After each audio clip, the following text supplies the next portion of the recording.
All right, peoples, what's up? We're doing another live feed here, and we're going to talk about some news. First of all, as the title says, Demetrius Andrade versus Canelo is right now number one in the latest poll that I have. So in three consecutive polls, Demetrius Andrade versus Canelo, it asks three separate questions, by the way. The first question was, Golden Boy had put forth some names, and from those names, those list of names, um, which one should Canelo face? And then the second poll was based on, um, of the potential fights in the different weight classes that this zone would be able to host. Which one of the opponents would Canelo face? And then the final poll was about the middleweight division. Which of the middleweights in the middleweight division should Canelo face? Shout out to everybody. Don't forget to hit that like button. You can subscribe to my channel, as well as, that's only if you like this video. Of course, if you don't like it, you don't have to do nothing, okay? And don't forget, you can comment in the comment section as well down below in the video if you want to chop it up. Let's chop it up. Joe56984 says I could see Canelo facing BWF next year. Interesting, Joe. I'm about to talk about that. So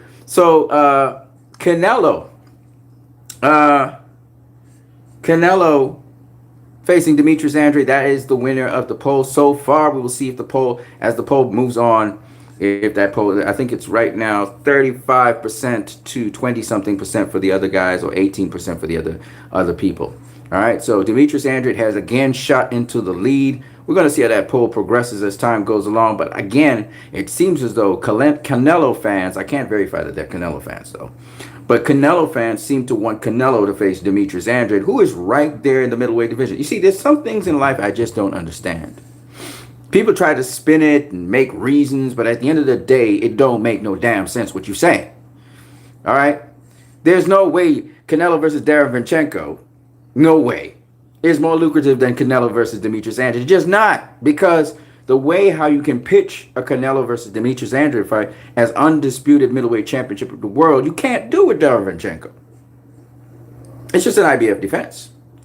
So there's just no way in God's green earth that a Derevyanchenko fight is going to supersede in subscriptions or sales or profile than a Demetrius Andrade fight. And for the life of me, I don't understand why they won't even try to promote that fight. It's kind of like with poor Terrence Crawford in a way. I feel sorry for the guy in a way. They're talking about all these people ducking Terrence Crawford, but then there's guys who say they want to face him, and they have great records. And then the fans and other people try to talk it down by saying, oh, this guy's, he's washed up and stuff. But he fought a washed up fighter in Amir Khan. What are you talking about? You can't, those arguments just don't hold any water. You see, you're going into fandom now and ridiculousness, okay? And there's a guy sitting down there saying, I want to fight with you. Kind of like with Triple G. Sonny Lara's like, hey, man, I want to fight you, man. You're like, oh, no, you don't want to fight him. I'm like, what the hell? It's actually a guy saying, I want to fight you. He literally says it. He vocalizes. He comes to your fights. He wants to fight you. It is what it is. Demetrius Andrade obviously wants to fight Canelo. They're saying he's too green. I'm like, Demetrius Andrade didn't say that. He said he want to fight him. Give him.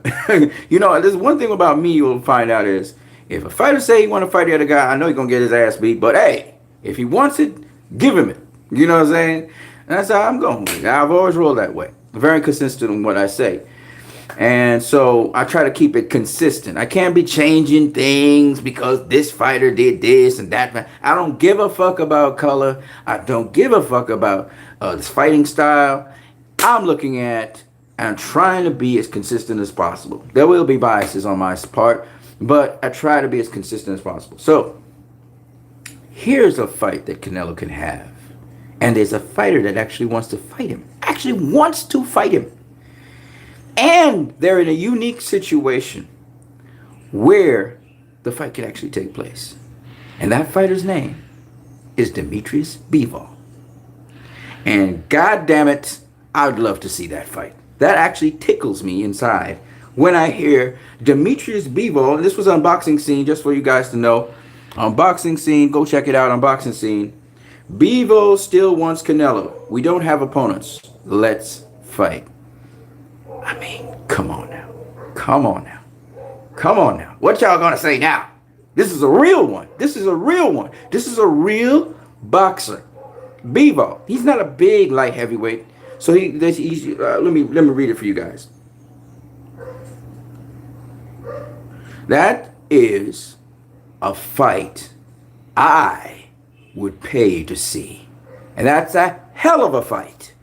And if Canelo, but the problem with it is, I don't know how he's going to get past his mandatory of Derevyanchenko. Somehow he's going to pay that guy real money. But at the end of the day, that's a fight I salivate at.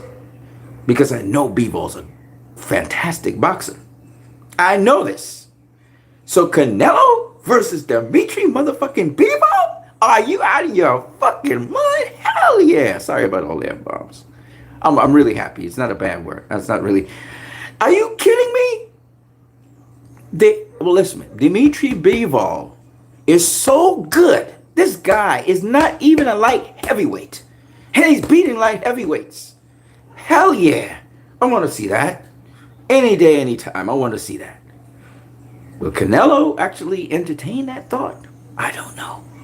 But that's a dude who can box. He's one of my favorite boxers. Gavordik as well. You know, even Bitter BF. They're all my favorite. One of my favorite boxers at light heavyweight. So any one of them would have been fantastic. But the fact that Bivol even is interested in facing Canelo, yes, please make that fight happen if you can. And they're both with DAZN. They're both with DAZN. So yeah, that's a legacy fight. And I think it's going to make good money. I'd love to see that. I'd love to see that fight. Hell yeah, I'd love to see that fight. I don't know who would win. That's a 50-50 fight. I don't know who's going to win that fight. I think it could actually favor Bivol. Bivol could actually beat Canelo in that one. And so I'm thinking about it. I don't know. I don't know how Canelo would approach Bivol. Because Bivol's skilled, man. He's skilled. So, you know, he fights. I don't think he fights on the inside too much. But he is mid-range. He's a mid-range fighter. But, man, he's skilled. So I would love to see that. I would love. Here's what it says. The article is by Luke Furman. WBA light heavyweight world champion Dimitri Bivol is still waiting for an opponent and hopes to fight again before the year is out. Bivol is glad that a light heavyweight unification bout will finally come down because the IBF champion Arthur Beterbiev and WBC champion Alexander Gavordik will clash in the fall. So that's great. A unification between Beterbiev and Gavordik is being targeted for the date of October the 18th. So that's another fantastic clash I want to see. The light heavyweight division, by the way, is live and prospering. So I love it. And Marcus Brown's going to be facing... who's Marcus Brown going to be facing this weekend? I forgot who's. It's another guy. It's a good name. It's a good name. I can't remember what his name is, though. He'll come to me. Anyway, Beterbiev of Jean Pascal. He's going to be facing Jean Pascal, former light heavyweight champion. Beterbiev won 14 consecutive fights in the professional ring, all by knockout, and Gavordik has a record of 17 wins, 14 by knockout. WBO light heavyweight champion Sergey Kovalev will be back August the 24th in, I'm going to butcher this name, Chelyabinsk. Oh, God, I didn't know I just butchered it. I'm sorry about it. I apologize to all the Russian people. Where he will hold a mandatory title defense against Anthony Yard. Kudos to Yard on taking on the challenge. Let's see how that goes down. Let's see how that goes down, baby. You know, if Yard proves himself, great. But, you know, I don't know, man. I don't know about that. That favors Kovalev, in my opinion. I don't know. I might be wrong. Home court advantage? Russian soil? Well, we'll see. Bivol likes the fact that champions are finally facing each other at the weight, which is really great. But the other three champions are aligned with Top Rank and ESPN, while Bivol is connected to the streaming service, DAZN. It's cool that the ice is broken. Both guys have their own style, they box well. It's hard to talk about who has the better chance to win. Yeah, the 50-50 fights. I don't like to make predictions for fights, Bivol said to Vasily Konov. Our team contacted Top Rank about making unification fights, And they have their own plans. So obviously they kept him out of the loop. But what does Bivol do? What does a real champ do? When you can't get a fight, what do you do? Listen, after all, they worked with Gavordik and Kovalov and BWF. And they don't want to attract anyone from the outside. Bivol will be willing to drop down in weight to face the Mexican superstar Canelo Alvarez, who holds a paper champion belt at 168 pounds. Marcus Brown has his own plans and he's busy. Nobody wants to wait around and stay idle. I know that Saul Alvarez has a date in the fall, but we're both sitting around without an opponent. And we both box at the zone. We can go down I can go down a division. I need big fights. I want to move forward. I want more titles, Bivol said.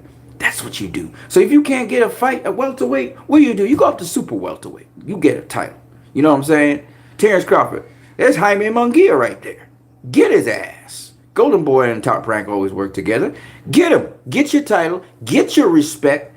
You moved up a weight class, beat a dude who was undefeated and was looking like he could do something, and you come back down. You know, all I'm saying is, when you know how the business up in here work, right? You don't try and force something where people don't want to face you. You want to find the people who want to face you, and you do business with them. You got Kell Brook right in the corner there, Terrence Crawford, and Bob Arum. I don't really like Bob Arum. You guys know that already. Not like personally, but just the way how he conducts business and does things. You know, he punks a lot of people. Like he punking the PBC right now, and it really ticks me off. All right? But you got Kell Brook sitting in the corner on the shelf. He ain't doing shit. Get him. Beat his ass.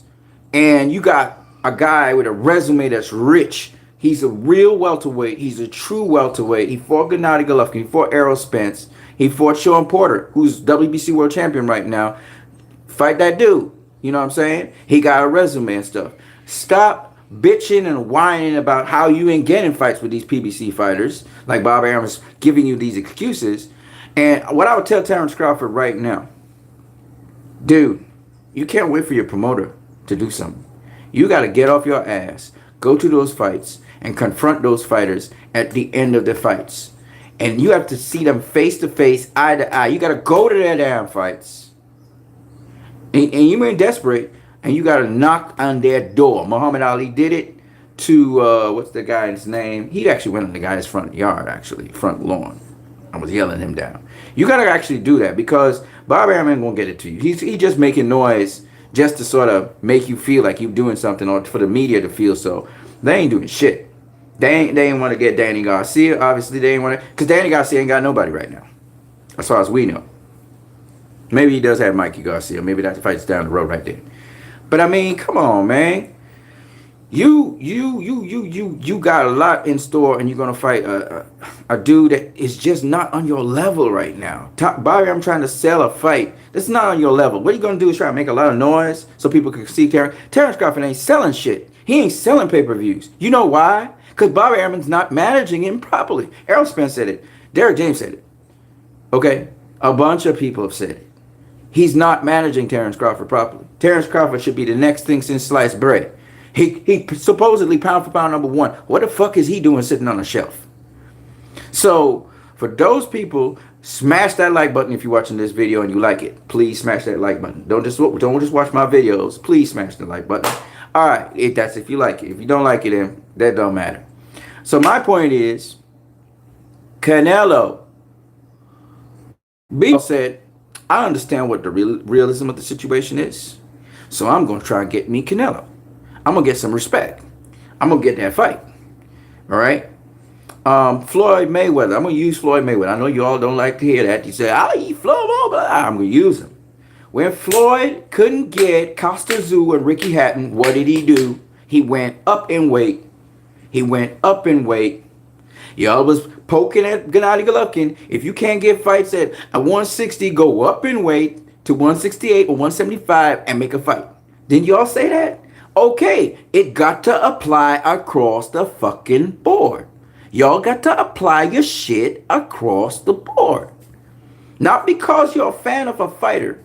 And because that fighter gets all kinds of accolades means that you can't apply that. I know Terrence Crawford is still acclimatizing to welterweight and still building his strength. But I am pretty sure Terrence Crawford could beat a guy like Jaime Munguia. I'm pretty sure. That's a gimme fight. Go get it. All right? It's with Golden Boy. Golden Boy is behaving kind of stupid, but nonetheless, go try and make that deal with Golden Boy if you can. But do understand, there is a guy in Matru called Kell Brook who wants to face you. Stop doing like he don't exist. Stop trying to talk, the fans out there, stop trying to talk down that fight like how y'all talking down the Demetrius Andrade fight, because it's an interesting one against Canelo. We don't know if Demetrius Andrade won't beat Canelo. And when you think about it, you don't really know if Kell Brook won't beat Terrence Crawford's ass. Y'all don't know, because he got power and he can box. And y'all know this, right? So I don't know what's your story, why y'all have to try and push him aside. Like, oh, no, not Kell Brook. He was up. That sounds like a fanboy thing. You always let the fights happen. I might say, Ugas, he may not ever face Terrence Crawford. That don't mean if they can make it happen, make it happen. You know what I'm saying? But stop with this fanboy bullshit. Stop with it. Don't be talking on the fighter because you don't want to see that fighter face this fighter because you feel he's somehow a threat. When you start a buck like that, I already know you guys think he's a threat. I already know that. Kell Brook's a big fucking welterweight. Terrence Crawford could hit him 2-3 punches to the body and he ain't gonna feel shit. Okay? Because he's big. He's strong. He's a huge welterweight and he can box. I already know this. I know some of you all already bucking in your teeth, your ass starting to twitch. I know how it go. I'm just saying. I know how y'all go out there. So y'all need to chill on that shit, you know? Anyways, so as I was saying, Canelo and Bivol is a good fight. I would dismiss the Demetrius Andrade fight for the Bivol fight because it's a tougher fight, I think, than the Demetrius Andrade fight. I really, truly believe that. I really, truly believe that. That's a bigger guy that can actually really box. That's a 50-50 fight. Demetrius Andrade fight, to me, it slightly shifts towards Canelo. Andrade can box, but like some of y'all have said, the experience factor, I think, is going to... But Bivol's size and his skill and his acumen and the fact that he's also fought some very good fighters, I think, better fighters, I think, than Andrade did, if I'm not mistaken. And I think he stopped one. I think he stopped, what's the guy's name? The Cuban dude. Didn't he stop the Cuban dude? I think he did, didn't he? And Barrera? I think he stopped Barrera. So it showed that he know how to put those punches together to stop a fighter. You know, and Sullivan Barrera was a strong dude. So I just truly believe that Bivol versus Canelo is actually very intriguing. I actually said, why is Canelo trying to fight a Sergey Kovalev? That's easy gimme. Why don't he fight like Gavordik or Bivol and or even what's the other guy's name? I forgot his name. Right? Yeah, one of them guys. Well, guess what? He's fighting one of those guys. If he has the opportunity to, because the guys actually expressing interest in fighting him. The guys who are expressing interest in fighting Canelo, is Canelo going to fight them? Jamal Charlo expressed interest and was a mandatory.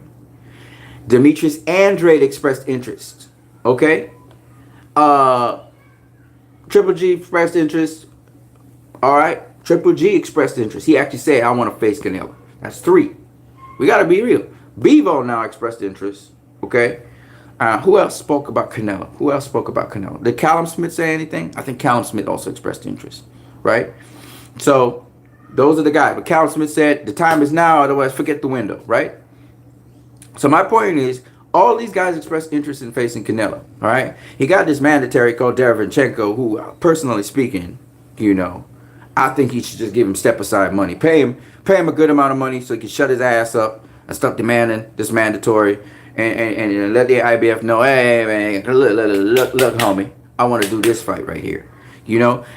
But he got to move fast because the dude is a mandatory. Maybe he has to face Derevyanchenko after, you know, this fight or another fight, but right now that mandatory shit really not. Right now, that ain't playing into the game. We want Canelo to fight somebody, you know, that's a higher caliber than Derevyanchenko. You know, somebody who a world champion status. We talking champions right now. Canelo's on that kind of level right now. He ain't fighting nobody less than a champion. You know what I'm saying? So, you know, Derevyanchenko, you need to take like a back seat, just like pay that dude off, put him in the background. Like you messing shit up right now. Put him in the background. Tell the IBF, salute. I love that you do your mandatories, but you know what? This need to step aside. Just step aside, motherfucker. You know what I'm saying? And let's either get the Bivol fight or the Andrade fight, because those guys actually said they want to face him. Charlo fight. Some people are pushing for the Charlo fight. I'm gonna tell you why. I would love to see that. I don't have a problem with it. I'm just saying, what does it actually accomplish? That's all I'm asking. I'm not saying stop it. I think Jermall Charlo put himself in the position. He was a mandatory, so he deserves that spot. I'm just saying, what does it accomplish? He's not going to accomplish for Canelo. On Canelo's end, what did he gain from that? How do they promote that? Charlo versus Canelo. What? We could say undisputed with Demetrius Andrade. We could say multiple weight class true champion or some shit like that for a fight with Canelo and Bivol, But exactly what we accomplished with Charlo. Don't get me wrong, Charlo did what he needed to do to be in the position to deserve that Canelo fight. I ain't saying Derevchenko don't deserve it either. I'm just saying, what does it accomplish for how they market that shit? How does the zone market this shit? It's a Canelo fight, so people will subscribe and shit. But how does it accomplish anything? You know what I'm saying? How does it really accomplish anything for Canelo? Canelo got to get something out of it too, right? So that's all I'm saying. And I think he beats Charlo easier than he beats, say, a Demetrius Andrade or a Bivol, because Charlo depends too much on his jab. He got a nice, stiff, powerful jab, but then Canelo's seen that already with Golovkin. You know what I mean? He's seen it with Cotto. I mean, you get what I'm saying? He's seen it with Araceli Lara. He's seen this before, So I mean, he got a great jab. Sergey Kovalev got a great jab. The difference between Charlo and Sergey Kovalev is you hit Charlo to the body, he still can go. Kovalev is kind of soft to the body. Charlo is not soft to the body. Charlo can fight on the inside too. I don't think I think it'd be a good fight. Don't get me wrong. I think Charlo will bully Canelo going down the stretch a bit, and Canelo will respond. But I just don't. It'll be a good fight. It'll be a good fight. I just don't know what does it accomplish for Canelo? It'll accomplish a lot for Charlo. He got a lot of gain, right? Risk versus reward. He got a lot of gain. But hey, let me say this: Canelo versus Charlo, I ain't against it. So if any one of them fight, if he fight Charlo, if he fight Andrade, if he fights Bivol, you know what I'm saying? Those fights are real fights. I just think Bivol's the hardest of them all, because he's stepping up in weight with a guy who knows how to handle himself in that ring. Bivol knows how to handle himself in that ring. And I just think Bivol could beat him. I think Bivol can beat his ass. I think Bivol can beat him. Don't get me wrong. I think Demetrius Andrade could beat him too. I think Andrade is a very difficult style. He don't just do one thing. He can come forward. He can go backward. He can fight on the inside. He can fight on the outside. He's tricky with his footwork. He has nice angles. He's southpaw. So Andrade brings a lot to the table. I just think that out of all of them, I think Bivol's tougher than all of them because of the weight and because of just the way how the guy can handle himself. Canelo can't just do what he wants with Bivol. He's not going to be able to do that. And Bivol is a very good boxer. So I just don't, I don't know. I could see Bivol beating him. I say it's 50-50, but it might favor Bivol, actually. It might be 60-40 Bivol. You know what I'm saying? So I think that's a good fight. Now, Bivol's not as high profile. Like, people are not getting to know Bivol. So that's where the downside to it is. People know Kovalev. People don't even know Govordik like that. They know he knocked out Adonis Stevenson, but that's about it. They don't really know him like that, So that's where the downside kind of fits in, and it could be a little bit of a downside. But they could promote that fight very easily, because that's a going up in weight with a legitimate. Bivol's better than Callum Smith, in my opinion. I may be over-exaggerating it because Callum Smith is not as proven as Bivol. But I do think Bivol's a better fighter than Callum Smith and a bigger fighter than Callum Smith. I think he's a big 168-pounder. So I just think that all of that factors in to a very intriguing fight. I think I could see Canelo beating Callum Smith. I can't really see him beating Bivol. So I would love to see that fight just for that reason. Because Bivol's that good that I would love to see that. I would love to see that. I would love to see that fight. That's a challenge for Canelo.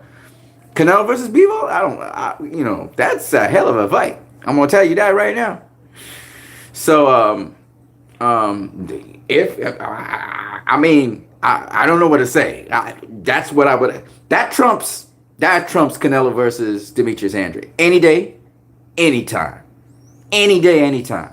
And I'm not one of those people who wants to see Canelo lose because I'm a fan of Canelo, but I want to see him face something that, I just want to see him face someone that actually got something. You know what I'm saying? And I know Andre got something. I think he's the third best middleweight out there. I think it goes Canelo, Jacobs, Andre, Triple G, Charlo. Triple G's body of work actually puts him ahead of Andre and Charlo, but skill wise, strength wise, accomplishment wise, actually they accomplished a lot more than Triple G in some respects because they're two-time world champion. Triple G's not a two-time world champion, both of them, in two different divisions. So I mean, one's a paper champion, one's a WBO champion twice, but I mean, you look at GGG's resume, his best fights are really against guys like Canelo, Jacobs, some former world champions. That's the discrepancy he has between those guys. So, I mean, he got a lot more fights, but boxing wise, I think those guys are better boxing wise than he is, to be honest with you. So I think it depends on how you rate your boxing, but boxing wise, I think those guys are ahead of him. Resume wise, I think he got a better resume, obviously, because he got better opponents coming down to the latter end of his career. He had a world champion in David Lemieux. And then he had Canelo and Jacobs, so he trumped them. But so it might be okay. So he might be number 3, and then Boo Boo might be number 4, and then what's his name? Charlo might be number 5. That's how it go. Top 5 middleweights in the division right now, I think, is Canelo, Jacobs, GGG. Even though GGG got a win over Jacobs, I think Jacobs a better fighter than GGG. So I put him ahead of GGG. That's just me. Of course, if you're going by facts, GGG's ahead of Jacobs. Right? If you're going by facts, he's ahead of Jacobs. Because Canelo beat both of them, right? And he took 2 fights to beat GGG, if you're going by facts. If you're going by what who I thought won, I put Jacobs ahead of GGG. Right? And then you have Demetrius Andrade, and then you got Jermell Charlo. That's how I rank them for now. But if you're talking skill wise, those guys are way ahead of GG. GG's in number 5 spot, below them. And another thing is GGG had the opportunity to face both of them. He had the opportunity to face Jermell Charlo, as well as he had an opportunity to face Demetrius Andrade, and he did not take that opportunity. I can't say I will not infer things. I'll just say he had the opportunity to face him, and he did not face him. Right? Which is fair enough. All right, guys. Let me see what you guys are saying in this live chat, because there's some more I want to talk about.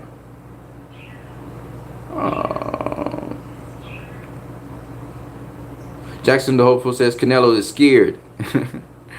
Canelo versus Billy Joe Saunders would be crazy. Yeah, I mean, but Billy Joe, well, yeah, it'll be a good fight. It'll be a good fight. At 168, it'll be a good fight. But I see Canelo winning. Jackson, I hope Yard smokes Kovalev. That'd be hard to do, man. He gonna be in Russia, which means Kovalev can dope. He could dope. On top of his punching power, he could dope, so he could take punches. So he's gonna be stronger. So not gonna be hard. Joe 56984 says Kovalev was involved in an altercation on the plane. Yeah, Carlos Baldomero was being accused of rape as well. It's crazy. I was just watching that on BoxingScene.com. Darkness has fallen. PBC is no longer acknowledging the WBO belt. That's correct, sir. That's correct. Everyone wants to fight Canelo. Yep, everybody. He's a cash cow. Everybody want to fight Gervonta Davis as well. People don't realize that. People talking about he won't be a pay-per-view star. Oh, yeah, hell he will. Hell he will. Because everybody. I heard Shakur Stevenson calling him out. Tevin Farmer calling him out. That kid at featherweight, Leo Santa Cruz, Junior. What's the guy's name? Something Junior. Gary Russell Jr. out. I mean, Lomachenko called him out. Lomachenko's name in his mouth. So I mean, everybody wants the cash cow. We got a couple cash cows in boxing. We got Manny Pacquiao. We got Canelo, and we got Javante Davis is coming on the horizon. 15,000 in Baltimore. You know, Terrence Crawford don't make them numbers. Darkness is found. Charlo is a tune-up for Canelo. Nope, nope, nope, nope. Charlo ain't no fucking tune-up. That's one thing I tell you. It could be a tough fight for Canelo. You know, because Charlo's tough. He's a tough, strong guy. Charlo lost to Korobov and lacked in the Adams fight. Don't get that twisted. Don't get that twisted. Please do not get that twisted. Jamal Charlo is not somebody to play around. He's strong physically. You're not going to just rough him up on the inside. And he will fight you back on the inside. You know, what he doesn't make up for in boxing skill, he does have in strength. You know, so that'd be a hell of a fight. That's why GGG don't want to even face him. GGG ain't want no smoke with Charlo or no smoke with Andrade. Them young boys. As far as GGG is concerned, I'm an old man. I ain't messing with them kids. I would mess with Canelo. I ain't messing with them kids. He doing like Floyd. Floyd said, I ain't messing with Thurman. Pacquiao said, give me that smoke. You gotta really give Pacquiao that dude, man. He got heart, man. Pacquiao got heart. Pacquiao said, bring that smoke. And he actually won that fight. I can't even believe it. I'm still saying this, and it's so incredible to me that Pacquiao actually beat Thurman. I can't even believe it. You know? But I'm like, you know what? You got to learn. Manny Pacquiao's Manny Pacquiao, man. He beat Keith Thurman. I can't even believe it.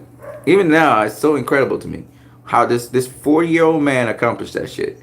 You got to give him his props. But he needs time to rest up, I think, between fights. That's all. He just need a good rest between fights. And because he's older, the problem with the body is the wear and tear takes longer to heal back up. You know, that's all. He just need that. Keep hydrating, staying healthy. You know, don't mess around with boxing. When he go back into a training camp, he started box because his muscle memory is ridiculous. He's been doing it since he was a kid. So it's like riding a bike for him. And once you're fresh, your body won't break down. You know, so sometimes a break from boxing is very, very good for you. Cotto, it helped Cotto. He took a break from boxing and came back, became middleweight champion of the world. You know what I'm saying?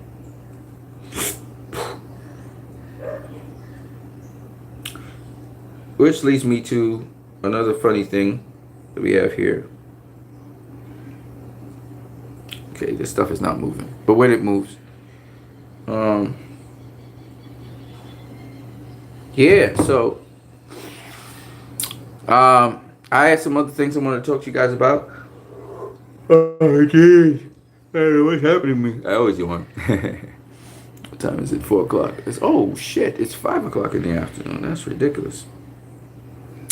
So, Kaunaki is going to be facing Chris Arreola.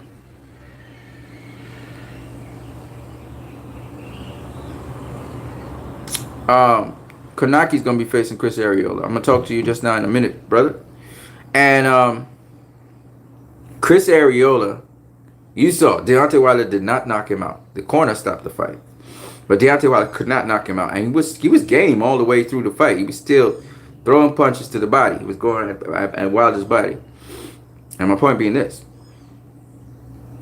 Chris Arreola will fight to the death. So Arreola versus Kawanaki, he's going to push Kawanaki to his limit. Let's see if Kawanaki can get him out of there like Stavern did. You know, I catch him with something. I don't know, man. Arreola's... You know, I saw Arreola in Riverside. When I was going to UCR, I saw him when he went to one of the music... The gigs, the art gigs, big towering guy, boy. And I did not know that was Chris Arreola at the time. Now I know who he is. He a cool dude, though. He's really cool. They say he's fun. He's a lot of fun. I'm a fucker could fight in terms of fighting, not boxing. And he's tough. So this should be a good test for Adam Kawanaki. I'm going to say that. And Arreola's fought just about everybody. He fought everybody that's at the top. So it should be interesting. So Arreola is saying, I'm no opponent. I'm here to fight. And he really is here to fight. Arreola is really, he's a fighter, man. Alright, so what I want to talk about is some of the upcoming fights as well. Don't forget to smash that like button, people. Um, Marcus Brown versus Jean Pascal. Who you guys got in that fight? And Kawanaki versus Chris Arreola. Who you got in that fight? Those are the two fights I'm most interested in over the weekend. We still have also Luis Arias versus Luke Keeler and Curtis Stevens versus Wale Omatoso. Those are other fights that are going to be happening. And we have a women's boxing match in Eva Wellstrom versus Ronica Jeffrey. So, I mean, Brian Rose is coming back too. He's going to be facing Anthony Fowler. But what I want to know is, okay. So, your prediction, Jackson the Hopeful, is Brown by a landslide, unanimous decision, and Kawanaki by a unanimous decision. So, you don't see them getting those guys out of there. Because they're too tough. Joe 569846. Can you imagine being the airport security officer getting a call saying you need to go into a confined space with a drunk professional light heavyweight champion and escort him off the plane? And yeah, that's what happened with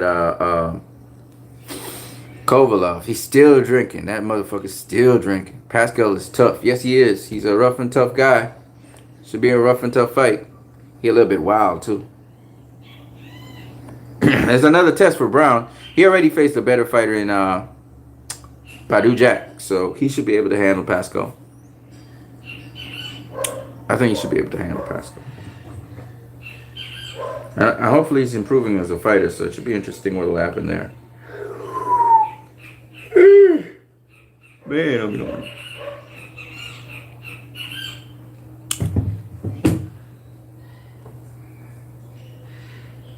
In my opinion, if you're a professional boxer, you shouldn't drink. No, for sure. You know, I hear that Errol Spence does do drinking. He does drink some. He does drink some. Yeah, but I wanted to talk mostly about the Canelo incident mostly. The upcoming fights, you guys already kind of predicted what you think would happen. And we are in the month of August now, so kudos to everybody. We've gotten a new year. At least tomorrow will be the month of August. So we'll see what happens with that.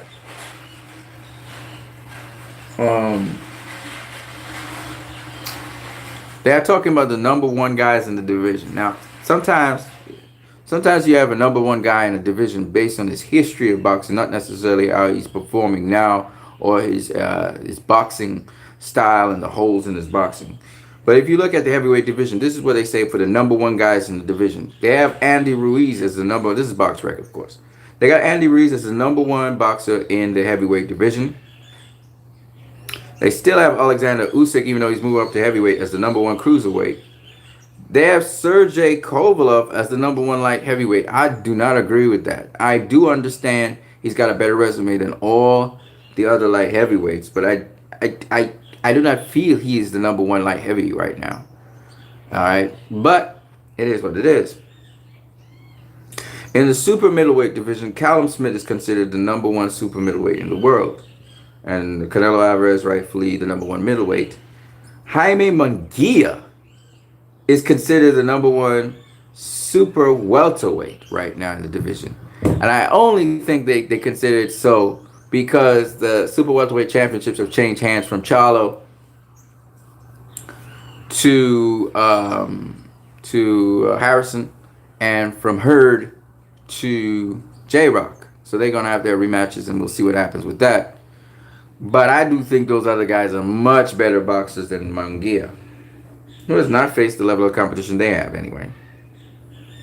At welterweight, and this is the strange things about these things, they have Terence Crawford as the number one welterweight in the world. We all know that's not the case. But that is what they have. If I was to say who is the number one welterweight in the division right now, that's a toss-up between guys like Manny Pacquiao, guys like Sean Porter and Errol Spence. You know, it won't be Keith Thurman anymore, even though he beat Sean Porter and Danny Garcia when they were world champions. But it's still going to be a toss-up between those three: Pacquiao, Spence, and Porter. And Spence and Porter about to sort it out so we could see if it's Pacquiao and Spence. And then you'll have also Terrence. Terrence would be probably number 4. Why? This is very simple. Because these guys have been facing much tougher competition currently than Terrence Crawford has been facing. That's all. It's really that. But the Ring Magazine and ESPN, they got some clout and say. But you watch it, the guys who really are doing the work in the welterweight division, Sean Porter, who is going to be facing almost everybody when he's done. He'd have faced Danny, he'd have faced Keith, and he would have faced Errol. He'd have faced Ugas as well. The only person he would not have faced would have been Pacquiao. And then next would be Keith, who faced Sean, and he faced Garcia, and he faced Pacquiao. He lost to Pacquiao, but he'd have faced 3 people like Sean. Nobody else in that division has faced 3 welterweight world champions. Nobody else. So you cannot. Pacquiao just faced Thurman, and that's about it. We're talking the current batch. We're not talking about his history and all the welterweights he's faced. We're talking about the current batch. Faced Thurman, got to win over Thurman. Okay? Big win. Big. That's huge. But if Pacquiao continues to rumble with them big boys, we're going to make a thought about that. Errol he's going to have faced 2. Kel, and then he's going to face Sean. Sean would have faced 3, like I said before. So at the end of the day, that's a lot. Because guess what? Terrence has faced 1, Jeff Horn. Who, what can we say about Jeff Horn? Jeff Horn never defended his title. He kind of like an outlier. You know what I'm saying? Jeff Horn is like an outlier. What do I mean by that? Yeah, I thought he beat Pacquiao. Most people didn't think so. They thought Pacquiao was robbed. But he beat Pacquiao, no doubt about that. But he never really proved himself other than that. Could you beat another welterweight or another top tier guy? No, he got washed by Terrence Crawford. He got annihilated by Terrence Crawford. Okay? Would that have happened with Danny Garcia? Hell yes, it would have happened. Would it have happened with Keith Thurman? Hell yes, he'd have got knocked the spark out. You just think about all the other welterweights out there that had dusted Jeff Horn. In fact, they didn't even consider Jeff Horn as a champion. Okay? They'd have dusted him. Porter would have killed him. Okay, I'm over-exaggerating, but I'm just saying they would have dusted him. So he was like the weakest welterweight champion out of all the welterweight champions, even though he beat Manny Pacquiao. He was the weakest of them.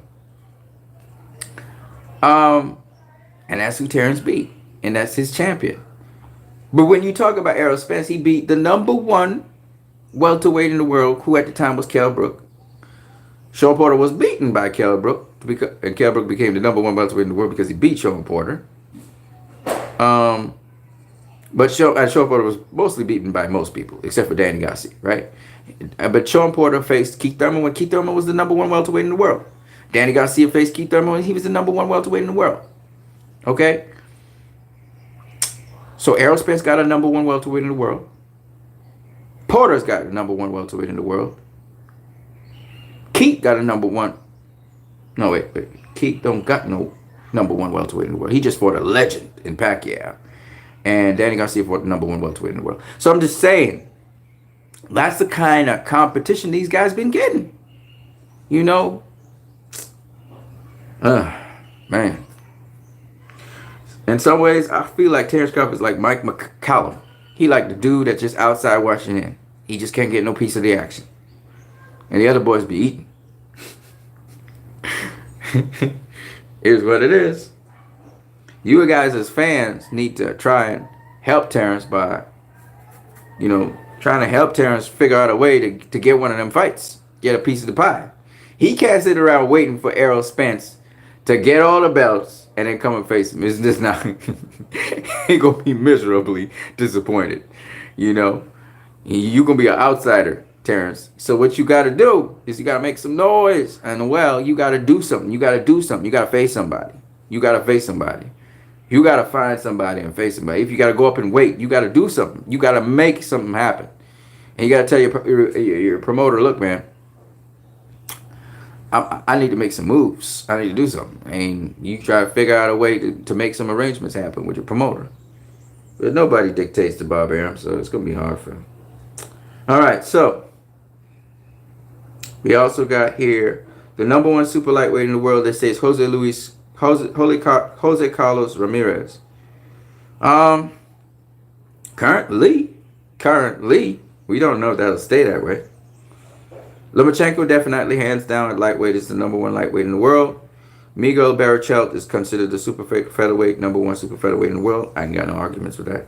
Leo Santa Cruz, number one featherweight. I think that's true. Super bantamweight, they got Emmanuel Navarrete and Luis Neri at bantamweight. I don't know about Luis Neri at bantamweight. That's up for grabs. Juan Francisco Estrada at super flyweight is the number one super flyweight. I agree. Chayafon Munzri, also known as Menyothin, he's the number one minimum weight. Ken Shiro is the number one flyweight. I don't know shit about light flyweight. And Kosai Tanaka is the number one flyweight. I don't know nothing about flyweight, so I can't tell you. But I know most divisions. All right. And in the pound for pound rankings, this is what they got.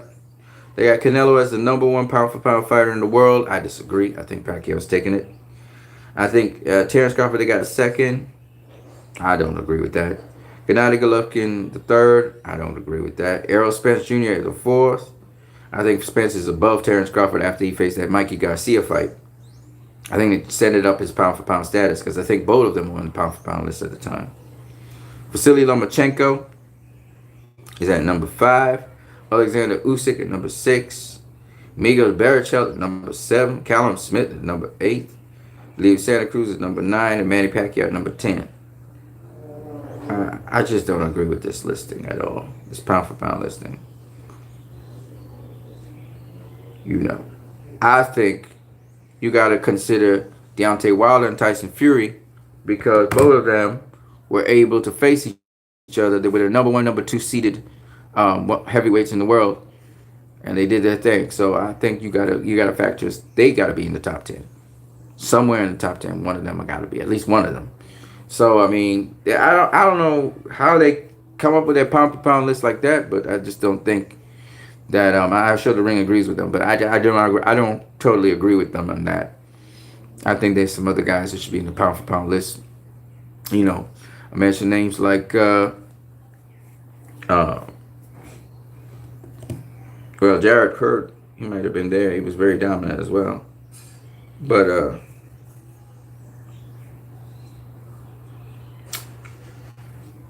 I think guys who starting to face top tier competition and have been, you know, fighting fights and defending championships for a long time and stuff like that. You got to look at all of those factors when you're talking about pound for pound number 1. Anyway, guys, this is my video. It's 48 minutes long. It's good talking with you guys. I can't believe the day's almost done. It's almost 6 o'clock in the afternoon.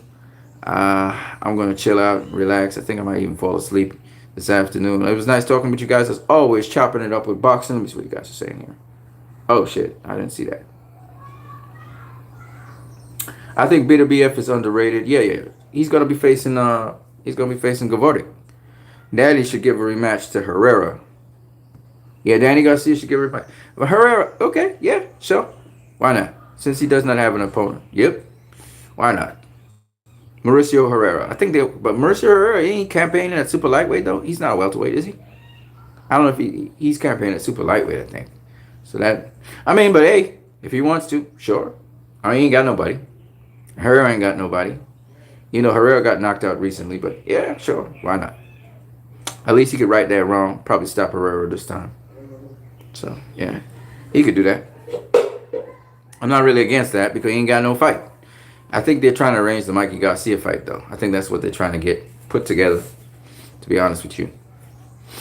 And I don't know. Mikey Garcia may in the future face Terrence Crawford. But I don't know. He's going across the zone out here. So, we'll see. Anywho, man, guys, that's all I got for boxing. If you guys have any more questions, you can leave it in the comment section. Don't forget you can donate to my channel. I do need to set that up. I need to set it up. But for now, MoneyGram Western Union will do. Just ask me questions. I'll say, and you can send the money to me.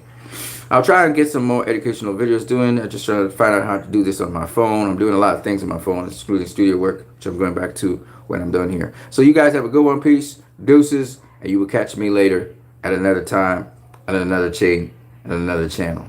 Don't forget, you can like this video. If you like it, and you can subscribe. Deuces, I'm out of here.